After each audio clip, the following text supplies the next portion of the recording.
Hey guys, so this is a tutorial for Warcraft 2 players that are new to multiplayer.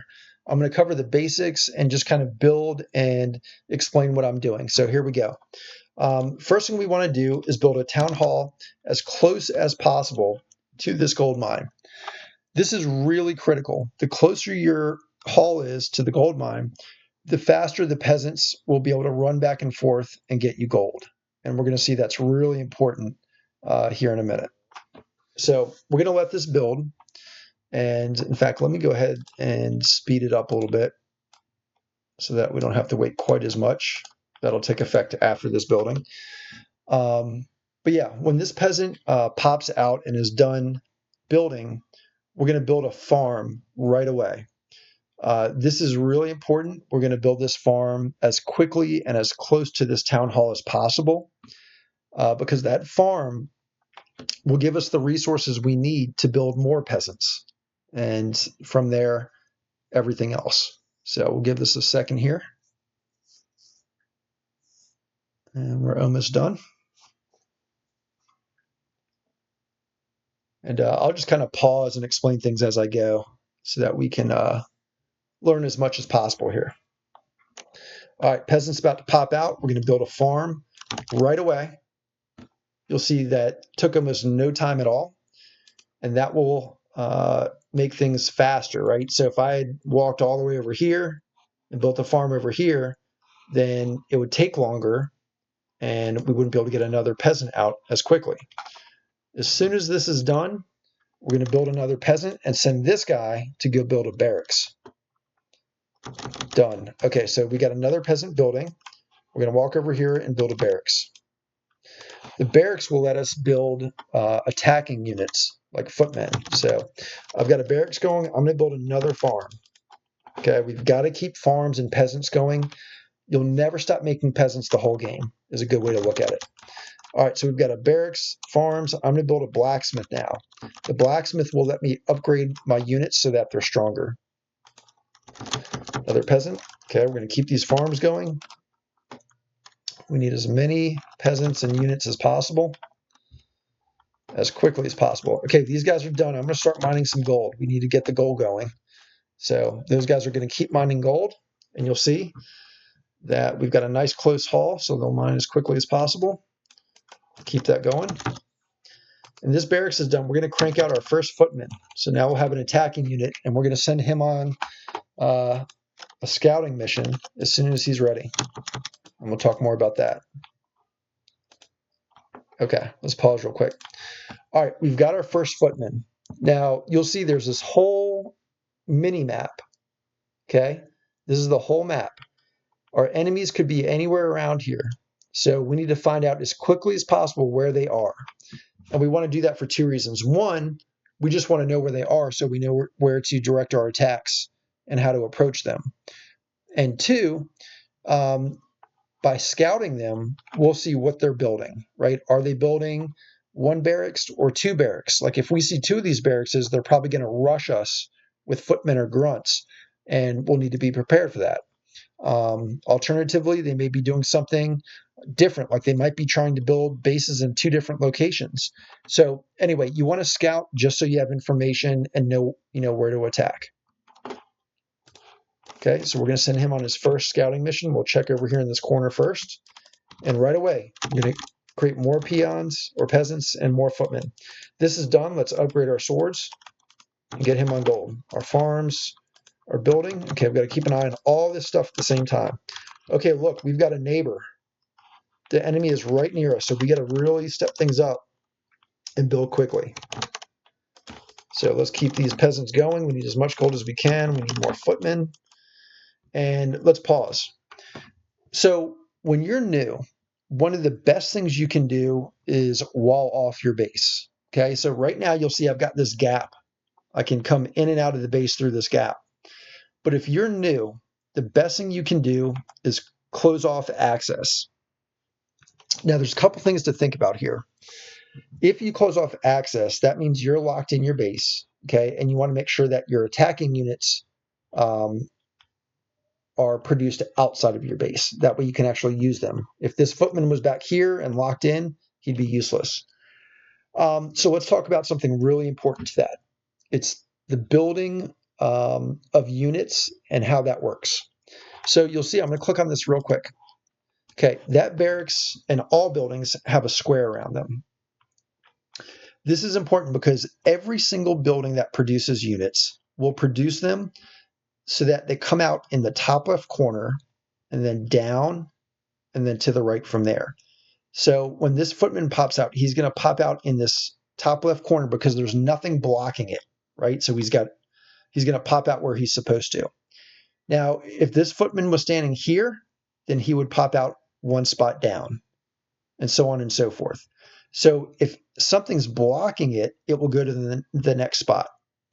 And eventually, if something is blocking all the way down, they'll pop out to the right, which in this case is what we want, right? We want our base walled in, but we want the units outside. So let me show you how I could build to do that. First things first, since we're new, we're going to build a tower. Okay, and then I'm going to take a peasant and put a farm. Now, you'll see here, okay, look how these are. You'll see here that because I have a tower and a farm here on the left-hand side of the building, all of the units are now going to pop out here. This is absolutely critical to understand. You can't have yourself walled in where your units are inside the wall, so to speak. You want everything popping out outside. So we've accomplished three things. We've secured our base. The enemy can't quickly get in. They've got to go through buildings. We've got units popping out in the right spot so that they can be free to attack or defend.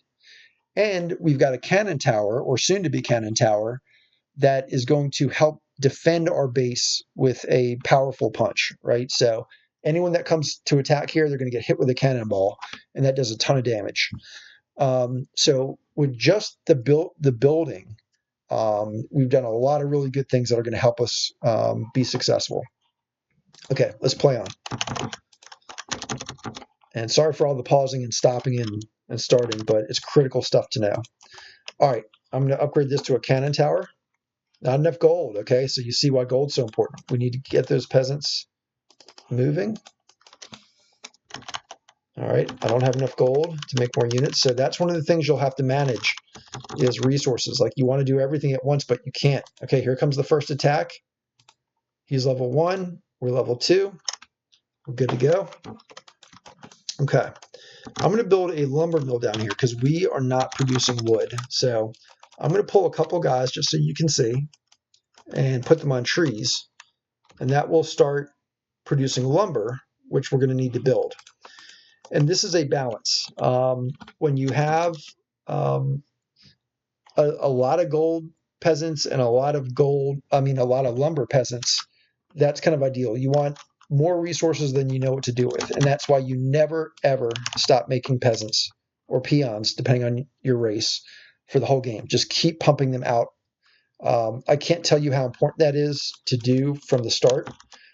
Just get into the habit of never stopping. Okay, and you'll see that cannon tower is just wrecking these dudes. So we're really secure right now. No one can get in our base. We've got units popping out in the right spot. We've got lots of resources coming in.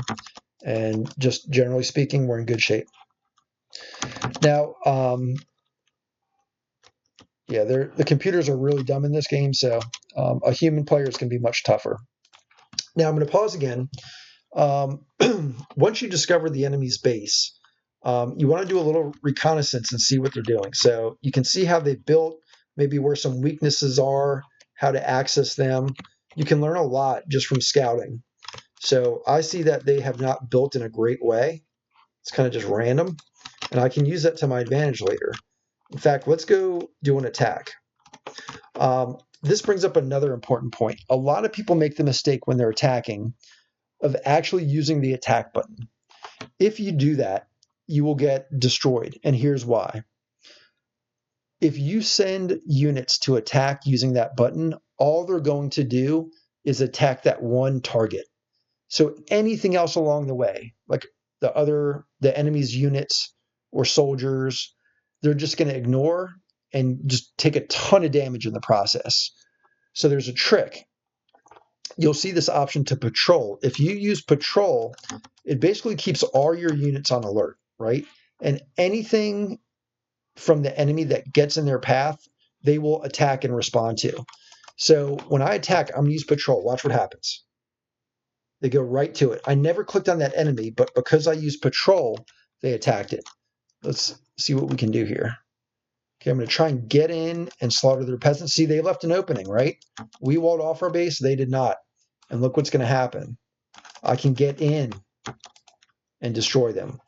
And anyone who's played this game knows what that's like, right? You know, the enemy marches in your base, kills all your peasants, and you are in big trouble.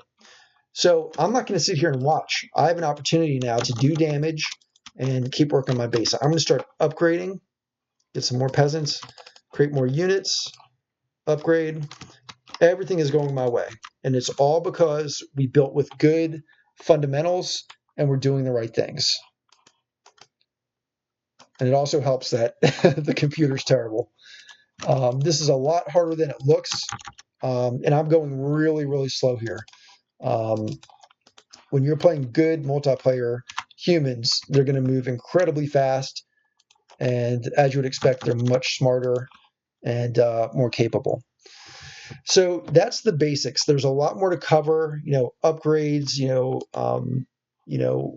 you can improve your tech and get knights and mages and magic and all this cool stuff. But really just start with this. It's a lot to digest. So just to recap, haul as close as possible to the gold mine. Never stop making peasants. And the order is haul, farm, barracks for the most part. Let's start with that. So haul, farm, barracks, farm. Okay. And then you can build your blacksmith if you want to make soldiers, or if you're going to do something else later, you'll learn those strategies down the road. But for the most part, it's haul, farm, barracks, farm, and then usually a blacksmith or another barracks or something. And just keep making those peasants. Never block your flow of gold. Never put a farm or a building between your haul and your gold mine. It's the worst thing you can do. Just keep these guys rolling and produce as many units as fast as you can. So good luck. I hope this helps. And maybe we'll do another video that's more advanced with better tech and things like that a little bit down the road. So anyway, take care.